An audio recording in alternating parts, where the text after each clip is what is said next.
dhe sot me plot gojën dhe me shpirtin plot them që jam krenare për mënyrën se si I kam mbritur dhe për sa të mirë janë bërë. Ju kam një borxh shumë të madh sepse kam munguar shumë në jetën e tyre. Jam përpjekur me sa kam mundur që në vitet e adoleshencës. Por në fakt emri yt I ka ndihmuar shumë dhe duhet ta theksojmë këtë. Sepse emri ndihmon shumë gjatë ecjes, sepse edhe ata janë futur në biznes, unë I njoft, ata janë artista në gjithë pikpamjen. Janë djem të mirë, janë fëmijë shumë të mirë. Kjo është rëndësishme.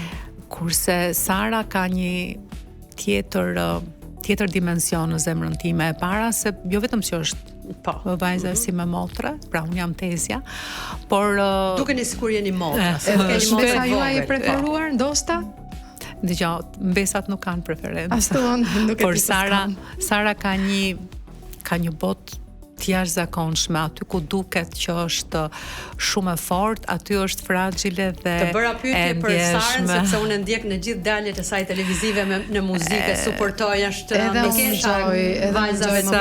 Sara ka një pavarësi të menduarit dhe të sjellurit, pavarësisht që se është shumë e vështirë që të jesh vajza e një artisteje si Emma Andrea dhe të kesh identitetin. Dhe Sara po krijon emrin e saj, Sara po krijon dhe ka punuar dhe ka luftuar dhe është edukuar që të bëj këtë, po është merit e Sarës, po është dhe merit e Emës. Për Sarën, një përshëndetje nga edhe nga mua janë thënë se shumë e madhe e saj, përfitoj nga rasti që ta përshëndes. Antonella, ne shumë, për shembull vllai im nuk e dinte që ti je motra e Emma Andreas dhe më ditën që unë erdha për një gjë në fakt me shumë dhimbje, cilën duhet ta rrefesh sot, më tha pse Antonella është motra e Emës? Po I thash, është motra e Emës dhe unë sot po shkoj për ngushëllim tek mikja ime, të dy miket e mia të zemrës dhe të shpirtit. Si e përjetova dhe si e ndar me vllain ton dhe a mendon se e ndar apo vetëm shpirtërisht? E para erdhi papritur. Do të thonë vrasi rufe në qell të pastër. Do ti ngrihesh në mëngjes një ditë hënë përpara festave kur je bër gati të shkosh diku, të festosh diku, po ke parasysh kanë qenë ca ditë që edhe doje të festoje, edhe nuk doje, edhe doje të shtroje tryezën dhe nuk doje të shtroje. Pra ishte se unë përgjithësi jam natyrë festive, natyrë që I dashuroj festat. Kishe një ndjesi të brendshme, kishe diçka një ndonjë parandjenjë, si pa diçka. Kisha si pa jetë, si pa dëshirë. Edhe ti ngrihesh dhe merr një telefon që të lutem alla hajde se babi ti ka rënë të fikët. Po unë mora vesh çështë. Mora vesh sepse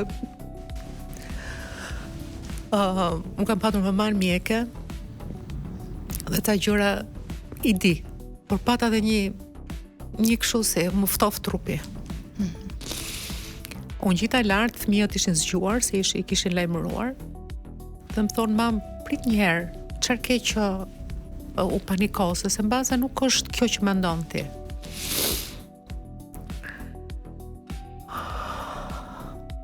Sot edhe çdo natë, ngrihem me mangësin e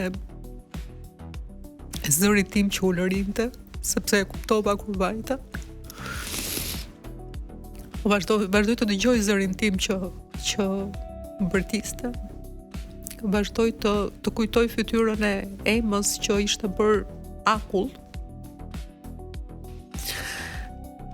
Dhe vazhdoj të kujtoj momentin kur e sollë. Pastaj jam shumë falënderuese të dy fëmijëve dhe Sarës për forcën që ju dhanë. Edhe nusës time.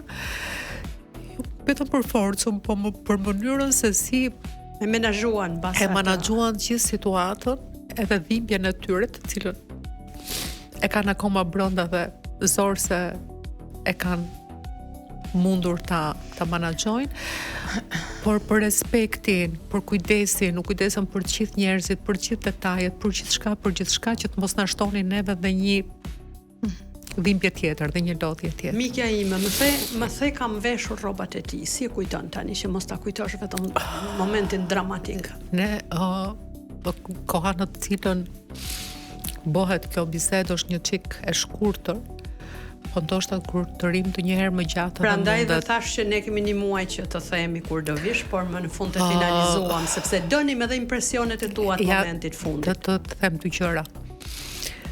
Kur ka vdekur babai, unë kam qenë fëmija i madh dhe Ema dhe Enea janë binjak dhe kanë qenë me muajsh. Dhe unë jam kujdesur për të dy ata derisa jam martuar. Dhe më pas. Në farë forme ishin si prind. Kam qenë thuajse prind, domethënë jam kujdesur për shumë gjëra, edhe për t'i larë dhe për t'i ndruar dhe për të shkuar në shkollë dhe për të biseduar dhe ne të tre. Kemi patur një lidhje të jashtëzakonshme dhe kemi patur një mama të jashtëzakonshme. Që jo vetëm që u ritëm mirë në kuptimin jo ekonomik, se ekonomikisht kemi vujt sa shpirti jonë e ti, por u ritëm me njëri tjetrin. Një dashuri të jashtëzakonshme, nuk i fshihnim asgjë, njëri tjetrit tregonin gjithçka, flisnim gjithçka, unë sigurisht kam patur dhe pak rolin e mamit, përsa ata të dy kanë qenë një i vetëm. Edhe kemi patur një lloj mendësie që sot e gjen shumë rrallë. Fëmijë të palidhur mbas un kam parë ty dhe Emën që e menaxhoni edhe në rrjetet sociale, falënderimet, mënyrë hidhni foto duke buzëqeshur në festa dhe ti kështu duhet ta kujtosh mikja ime Antonel. Kështu duhet ta kujtosh. Duhet ta kujtosh me një lloj buzëqeshje të tij. Ka qenë një djalë i jashtëzakonshëm që e donte shumë jetën. Edhe kur të takonte, puna e parë që mund të kapte nga faqet. Dhe pastaj puthta fort. Për ta përmbyllur dhe për mos rënduar më, çfarë ke në mend bësh një gjë për pas një viti?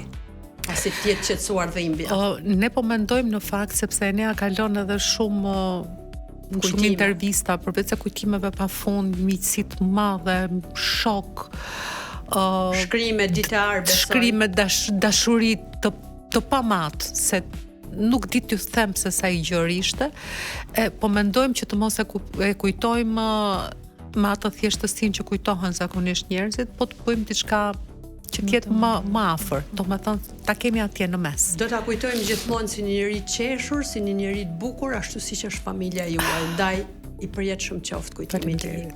Tani ne do mbyllim pjesën e parë të Labirint në Tru me një dhuratë personalizuar për Antonela Hakon nga Enzo Atini. Ju falenderoj shumë për kujdesin, për dhuratën.